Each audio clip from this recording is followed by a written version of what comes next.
എന്റെ വീട്ടിൽ അവൻ ആദ്യമായി വന്നു കയറിയ ദിവസം മുതൽ ഞാനെല്ലാം കാണുന്നുണ്ടായിരുന്നു. മിണ്ടാതിരുന്ന് എന്തുകൊണ്ടാണെന്ന് എനിക്കറിയാമോ? സ്വന്തം ഭാര്യ മറ്റൊരുത്തന്റെ കാമുകയാണെന്ന് പറയാനുള്ള ലജ്ജ കൊണ്ട്. എന്താ, നിനക്കൊന്നും പറയാനില്ലേ? പറയാനുണ്ട്. എങ്കിൽ പറയൂ. നിങ്ങൾ ഇത്രയും പറഞ്ഞ സ്ഥിതിക്ക് ഞാൻ എന്ത് വിളിച്ചു വെക്കണം? ഞാൻ വേണുവിനെ സ്നേഹിച്ചിരുന്നു, വേണു എന്നെയും. പക്ഷെ അതിനപ്പുറം ഞങ്ങൾ തമ്മിൽ ഒന്നും ഉണ്ടായിരുന്നില്ല. അതായത് വിവാഹത്തിന് മുമ്പ് എന്റെ ഭാര്യ പ്രസവിച്ചിട്ടില്ലെന്ന്? മുരളി, ഞാനെല്ലാം കേട്ടു. എന്റെ ഭാര്യ കേൾക്കാൻ മാത്രമേ ഞാൻ പറഞ്ഞുള്ളൂ. എന്റെ മകൻ ചീത്തയാണ്, ഞാൻ സമ്മതിച്ചു. പക്ഷേ എന്റെ മകളെ ഞാൻ അങ്ങനെയല്ല വളർത്തിയത്.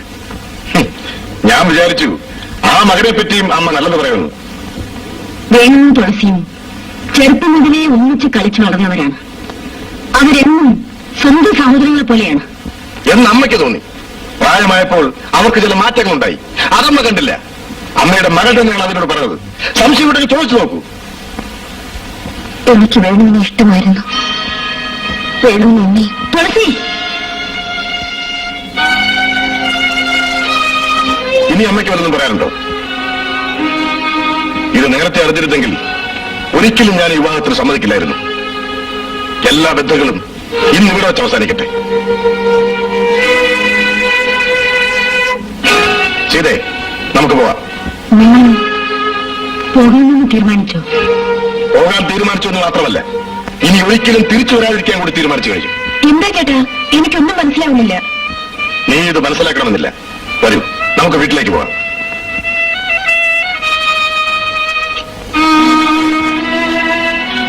ചേച്ചി, നീ വരുന്നുണ്ടോ? തിരിച്ചു വരുന്നവരാണ് യാത്ര ചോദിക്കുന്നത്. നമ്മളിൽ ഒരിക്കലും തിരിച്ചു വരുന്നവരല്ല.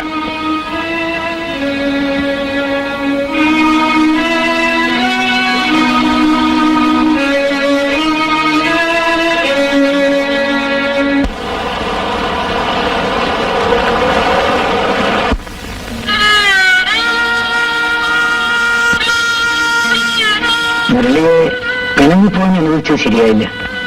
പോട്ടെ, എനിക്ക് ഒരു വിഷമൊന്നുമില്ല. ഞാൻ പോയി മുരളിയെ സംസാരിക്കാം. വേണ്ട, ഭാര്യയെ സംശയിക്കുന്ന ഒരു ഭർത്താവിനൊത്ത് എങ്ങനെ ജീവിക്കാൻ കഴിയും? ജീവിതം എന്ന് പറയുന്നത് ഇന്നോ നാളെയോ അവസാനിക്കുന്നതാണോ? വാശി പിടിച്ചാൽ നാളെ ദുഃഖിക്കേണ്ടി വരും. എന്റെ ദുഃഖം നിങ്ങളാണ്. വേണം പറയൂ, എന്നെ ഓർത്ത് നിങ്ങളെപ്പോഴും ദുഃഖിക്കുന്നില്ലേ? തുളസി ഇന്ന് മറ്റൊരാളുടെ ഭാര്യയാണ്. നമ്മളെല്ലാം മറക്കണം. ഞാനെല്ലാം മറന്നു കഴിഞ്ഞു. ഇല്ല, വേണമെന്നാണ് പറയുന്നു. എന്നെ മറക്കാൻ വേണമെന്ന് കഴിയുന്നു? എന്റെ മുഖത്ത് നോക്കി പറഞ്ഞു, പറയൂ, എന്നെ മറക്കാൻ വേണമെന്ന് സാധിക്കുമോ? പറയൂ വേണു.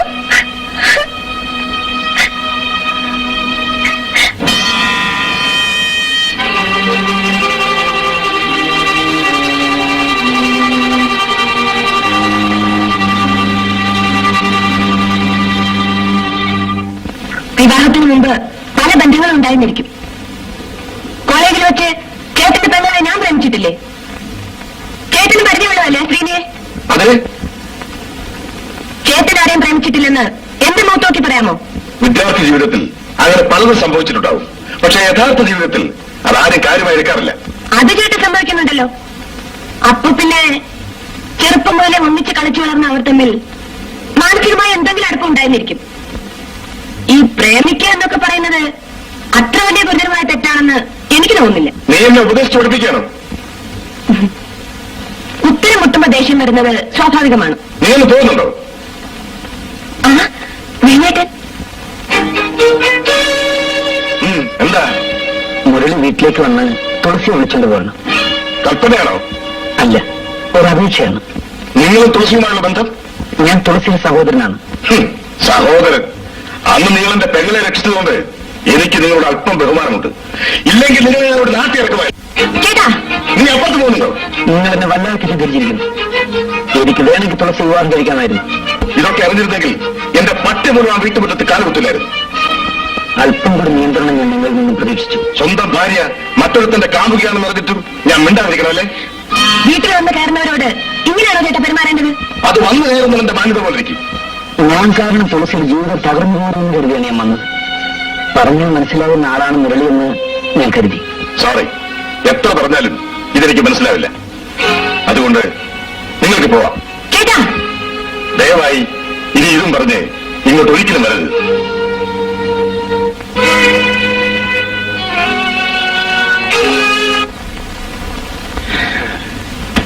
ഇനിയും ഞാൻ ഈ എസ്റ്റേറ്റിൽ നിന്നാൽ തൊഴിലാളികൾ എന്നെ പട്ടിയെ പോലെ കണക്കാക്കും. അതുകൊണ്ട് ഞാൻ പോയേക്കാൻ പറ്റൂല. ഓർമ്മ വെച്ച കാലം മുതൽ ഞാൻ വളർന്നത് നിങ്ങളോടൊപ്പമാണ്. ഇന്ന് ഈ എസ്റ്റേറ്റിൽ എനിക്ക് ആരെങ്കിലും ഉണ്ടെന്ന് പറയാൻ നിങ്ങൾ മാത്രമേ ഉള്ളൂ. ഞാനിവിടെ ജീവിക്കുമെങ്കിൽ നിങ്ങളും ജീവിക്കും. അവൻ തിരിച്ചു വന്ന ദിവസം ഞാൻ കൊച്ചുമകളോട് പറഞ്ഞ, എന്നിട്ട് ഇപ്പോഴെന്തായി? സ്വന്തം പെങ്ങളെ ഭർത്താവ് ഉപേക്ഷിച്ച് വീട്ടിൽ വന്ന് നിൽക്കുന്നു. ആരാ കാരണക്കാരൻ? ആ, ചുഴലി അനുഭവിച്ചു. ഇതെല്ലാം ഞാൻ നേരത്തെ പറയേണ്ട, എനിക്കിനി പറയേണ്ട കാര്യമില്ല. ഞാൻ ഇവിടുന്ന് പോവുക. പക്ഷെ എന്റെ കൊച്ചുമുതലാളി വലിയ മുതലാളിയുടെ സ്ഥാനത്ത് ഈ എസ്റ്റേറ്റ് ഇരിക്കുന്ന കാണാൻ ഞാൻ കൊതിച്ചിരുന്നു. അതിനുവേണ്ടി ഞാൻ ഇന്ന് വരെ ഞാൻ ജോലി ചെയ്തു.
ഇറങ്ങിപ്പോകരുത്.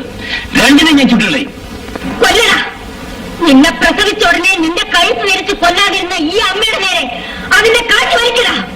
ഇത്രയും കാലം എന്നെ പരാജയപ്പെടുത്തിയത് ഇവനാണ്. ഇവനാണ് എന്റെ ശത്രു. ഇവനെ ഞാൻ വേണു